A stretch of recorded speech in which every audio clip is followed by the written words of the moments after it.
Then a strangeness comes to mind. It clouds the truth I thought I knew,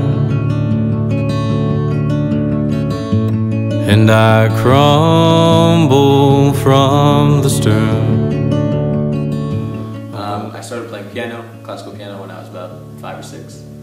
And then I lasted all the way till about 9th grade with that, finally accomplishing this ridiculous goal that I'd set out to do, which was to play Rhapsody in Blue. Because I was like 5, I was like, I like that song, I'll play that someday. My parents were like, alright, we'll hold you to it. It took 10 years, but eventually I got there. And then I was like, alright, I'm done. And but they forced me to pick up another sort of artistic venture. I couldn't just quit piano, I had to do something else. So I picked up the guitar, because it was cool.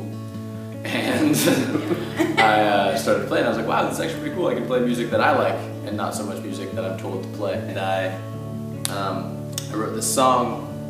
I was like inspired by just like some things that were going on, just like in my personal life, and I decided to write this song as kind of a way to get it out. Like it kind of helped as a cathartic kind of you know, just dumping it out of my brain. But it all comes from, actually ironically, the end of a relationship that he was in right before we started dating was where all of the inspiration from the song really comes from. So for a while I like wouldn't want to play it with him. Like I was like, no, this is like a personal thing for you, and I'm not involved in it. And then I became really involved in it, and it turned into something different. But yeah, it became like a spark for us to continue writing. That was awesome.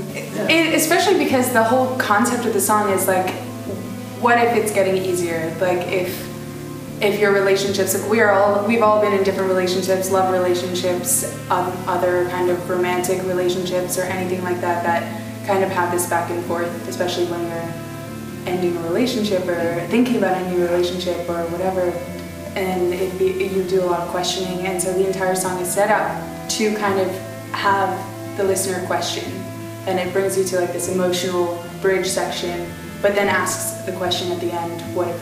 But it was starting to get easier, like what if kind of is what it leaves the listener with. So would it all be worth the pain?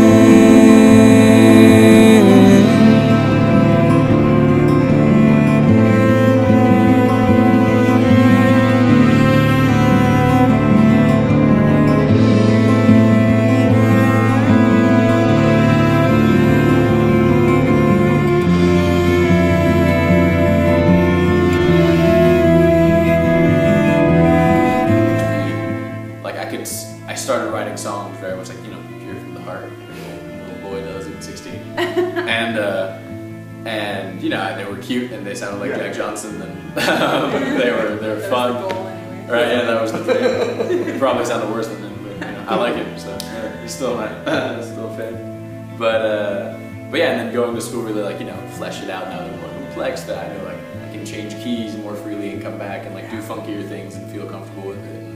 Be able to like arrange for multiple people, and just the other basic thing is just the connections, like being able to be like, oh yeah, I know a sax player in this city, like I'll call him up as I go to school with them, you know. So hopefully those will stick around when I'm done. I can always just have people to bank on to come and play, but they'll be crazy improvising jazz musicians who can just make stuff up and it'll sound great. It's also something that you mentioned about McGill that I think is really interesting, especially in this context, was you discovered that recording is one of your favorite activities of all time. Like all daily, lively activities, recording is, and you didn't know that before you went to McGill, so. Because it used to be, you know, recording in your room is a lot less fun than recording in London Bridge Studios. And I fell upon a path away from love I knew to plead. And my mind begins to wander. Should I have let it stay the same? 'Cause it was starting to get easier.